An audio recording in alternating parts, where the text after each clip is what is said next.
Hi Chris, and firstly thank you for joining us on DJ's Denim and Leather and agreeing to do an interview.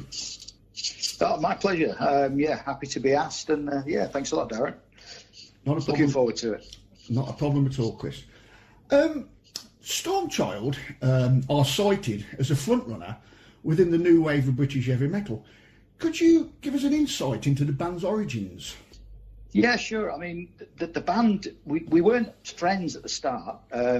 It was basically, I was on the drums. I wanted to get a band together that sounded a little bit different, based on the stuff I was listening to. Got hold of keyboard player, then the vocalist, and it kind of just grew from there. We have the first lineup, which had a different guitarist and a bass player, and then for different reasons, we ended up with the classic lineup, which had Joe and Jeff replacing them. So yeah, we got friends after we'd started playing, really. I've read during some research that you won a national competition, which really seemed to stir up some interest in the band. Yeah, this was kind of the thing that launched it. I mean, we were out there doing gigs like other bands and doing what we did. But this competition was Opportunity Rocks, and it was set up by K-Tel, who back in the day did sort of, compilation albums. They launched a new record label called Kilo, and this competition was kind of trying to find a new rock act to launch the label with. So it was done at the Dominion Theatre at Tottenham Court Road, where we won the competition. Alan Freeman, for those old enough to remember him, was one of the judges. Peter Powell was a compere. And yeah, we got a record deal, musical equipment, bit of a mini tour and things off the back of it. But yeah, I think there was 2,000 odd people entered. Yeah. And yeah, luckily we won it. So it was great. Brilliant. So then, well, you were lined up then to work with renowned producer Chris Tangaridis during 1981. But as happened with probably a good many bands at that period, sort of momentum seemed to be lost. Yeah, Chris was lined up to do the stuff with us. We had a tour planned in America with Bob Seger. We were going to be launched on a Thames riverboat with the London Press. And we had the Marquee as kind of one of the early gigs to do. We were just young kids who we were all had our own hot-headed ways of doing things. Yeah. We didn't particularly get on that great when it came to decisions. And that was the problem. So, yeah, we split up before we got a chance to do anything really. And when you look back, you think, oh, yeah, are we serious? Because we didn't have jobs. We all went back on the dole after we'd split. So it was a crazy time really. But these things happen. Yeah. Right. So from that original period, the single "Rockin' Steady" was cut, and as we all know, there's a lot of rarities out there from the collectors, are searching for. But "Rockin' Steady," quite frankly, seems to command a king's ransom when a copy happens to surface. Yeah, I mean, it surprised me. I mean, the band kind of, over the years, I never really looked into anything. And when I Googled the band back in sort of 2008, 2009, I just thought, blimey, look at the value of this. I mean, Rockin' Steady was done as a white label copy just to attract a producer. So what you hear on the original single is basically demo. So Rockin' Steady and Last Night, the B-side, 50 were produced. They didn't have anything written on them. They were done in a new type of gatefold sleeve, which was a new concept at the time, which I've never seen since or with anyone.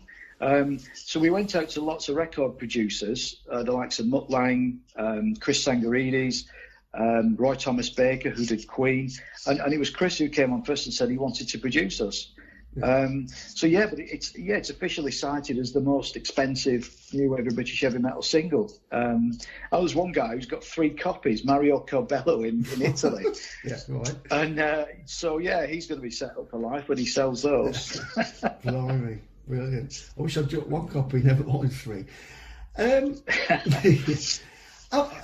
Again, during research before the interview, I've read that Chris Tangaridis made contact back with the band, and he had a mission statement. What was this, and could you share what the statement was? Yeah, well, I'll tell you, take you back a little while, because when I got it, Mario Covella mentioned the name because I got in touch. Well, he got in touch with me when we were living abroad, and said, "Have you got any tracks of Stormchild? There's a record company, High Roller, who want to put something out." And all I had was like cassette tapes with demos again. But that was Maiden Voyage, released in 2012, which started the initial interest in the band. Chris Sangarides got a copy of this. Contacted me through Facebook and said, yeah, the mission statement was, I think we've got some unfinished business, guys. Do you want to get together and record the album we should have done? Oh, and by the way, is everyone still alive? So that was kind of where it came from. So the band had all lost touch. There was two living in the UK. I was living in Greece, and 2 were living in Los Angeles. So we had to try and get everybody together. To me, so it was nice to rekindle friendships and to get it started again, you know. So that was the start of it. Right. During the recording of Lightning Never Strikes Twice, I believe that Bernie Tormé was at some of the sessions, and Jeff Harwood, Stormchild's guitarist, asked Bernie to play on the record. And what did Bernie say? Well, it was actually, we were at Bernie's house, because Bernie's got a recording studio, and he's friends with Chris Sangarides. So when we said to Chris, look, you know, we want to rehearse the album, you need to come and listen to it and go through it. And he says, oh, why don't you do it at Bernie Tormé's studio? So we're like, he's serious, you know, because the band is a big fan of Bernie's, especially Jeff, our guitarist, with Bernie's stuff that he did back in the day with Gil and the stints he did with Ozzy Osbourne as well. So we were all chatting between us, and we thought, oh, you know, let's ask Bernie if he'll play it on one of the tracks.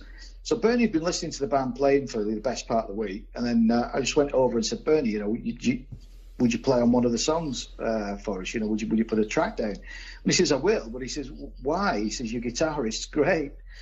Which Jeff was like blown away with, because Jeff's a real humble guy, and never rates himself. Everything he does, you know, I'm not sure if that was good enough and all this, but for Bernie to say that, it just kind of made his week, or longer than that. But great fantastic comment, and so he was really chuffed with that.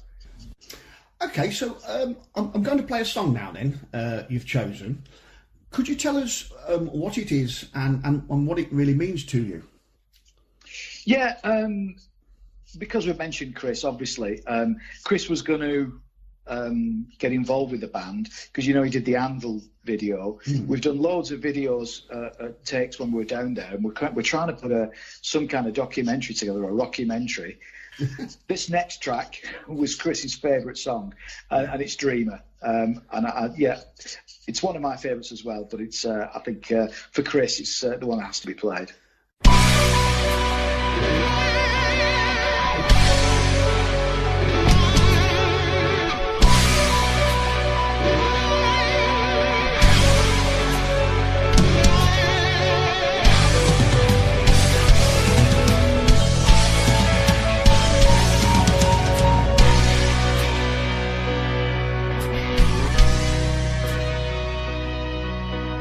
Look into my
lands. I'm a dreamer.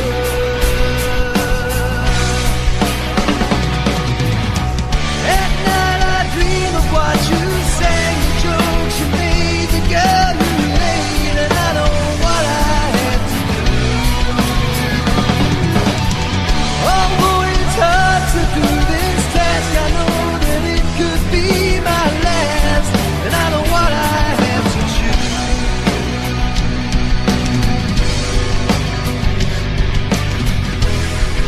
Oh, I'm a dreamer.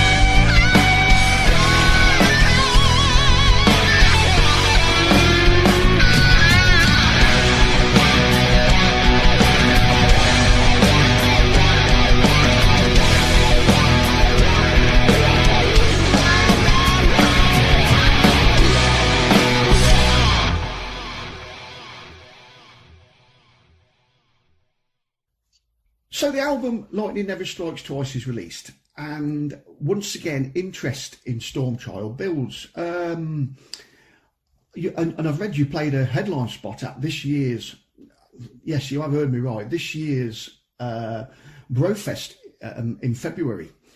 What was the preparation like for the first live performance in 35 years? Nerve-wracking. I mean, with the guys, we got together. Well, when it was the singer came over, Ian came over from the States. We all met up and we sort of said what we were going to do to prepare for it. And it was basically 3 days of practicing, and then we all drove up to Newcastle. Actually, it was 2 days of practicing. 1 day of sort of having a few beers, 2 days of practicing, up to Newcastle to play the gig. I mean, it wasn't just sort of, you know, getting together for Brofest. When they told us we were headlining it, I mean, yeah, no pressure, guys, you know. So, but it just slotted in so well. I mean, the bass player, the original bass player, Joe, he's got a nerve issue with his hand. So sometimes he can play, sometimes he can't. So we drafted in Kev, who's a great guy. He's one of the, you know, one of our friends now. And it was just like we hadn't, you know, finished. It was, you know, a bit creaky, a bit older, but yeah, it was great. It was really good to do. So a real blast. Well, yeah, and like I say, how lucky you were to actually get a you know, a gig. Well, a festival, never mind a gig. You know what I mean? Yeah, we couldn't believe that it was, you know, as soon as we'd finished it, you know, the news was on about sort of lockdown and everything. Well, what's this lockdown? You know. But the thing is, we were offered another support slot for a band in the Midlands. We were special guests with someone, but Ian was flying back to the States straight after Brofest. Right. So it kind of, you know, any momentum we were hoping to try and get just disappeared after that. So, but there's always next year. Absolutely. Right, I've got a question I want to put to you. I've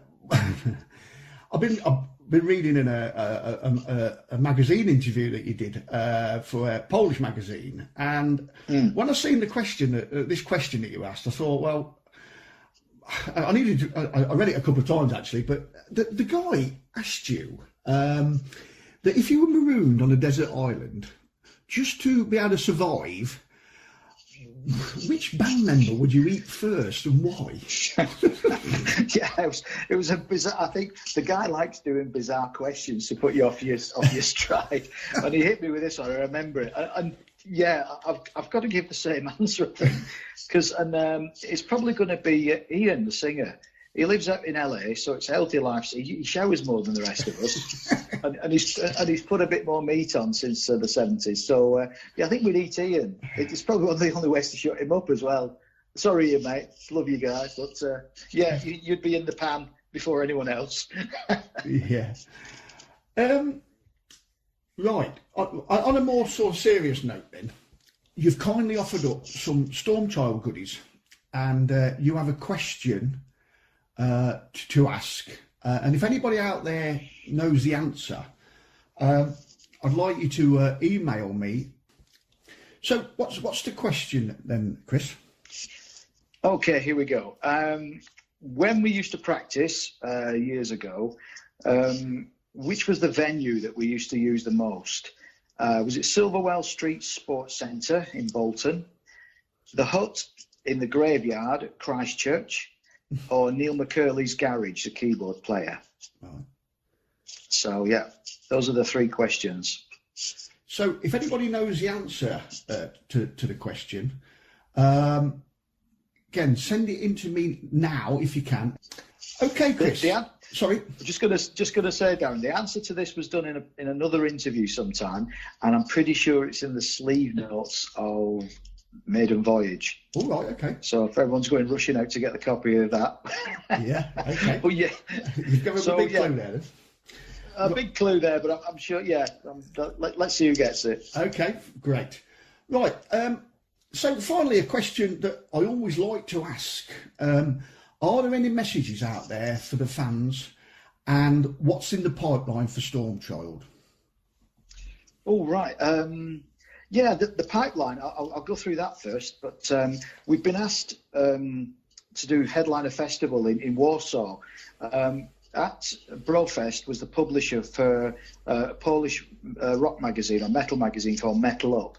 And he contacted me afterwards saying, would we do this in Warsaw? You know, he'd get us all over there. It was supposed to be November this year, but it's going to be next year now. So, yeah, so we're hoping to be able to pull that off and get Ian back from the States and do this festival. And then, yeah, as many things as we can, to be fair. We just need to see what happens. But the logistics go against us, you know, with having him living over in Los Angeles. Well, message for the fans. I mean, we've got so many more now than we had back in the day. You know, thank God for the internet and Facebook and everything. And it's a chance to play for as many as we can. You know, Brofest was great. It's just really humbling to have so many people come up to you who, you know, you're their heroes, same as I go to gigs and meet with all kinds of people, like, you know, and you're seeing them. And it's a bizarre thing, but it's great to see. So, yeah, play to as many people as we can, hopefully release some more material. And, yeah, that's basically it. Brilliant. Well, thank you, Chris, for joining me on DJ's Denim and Leather. And the very best wishes for the future, and a very Merry Christmas to you. Yeah, Merry Christmas to you as well, mate. And to everyone out there listening to the show, carry on listening, stay safe, and have a great New Year as well. Thank you, Chris.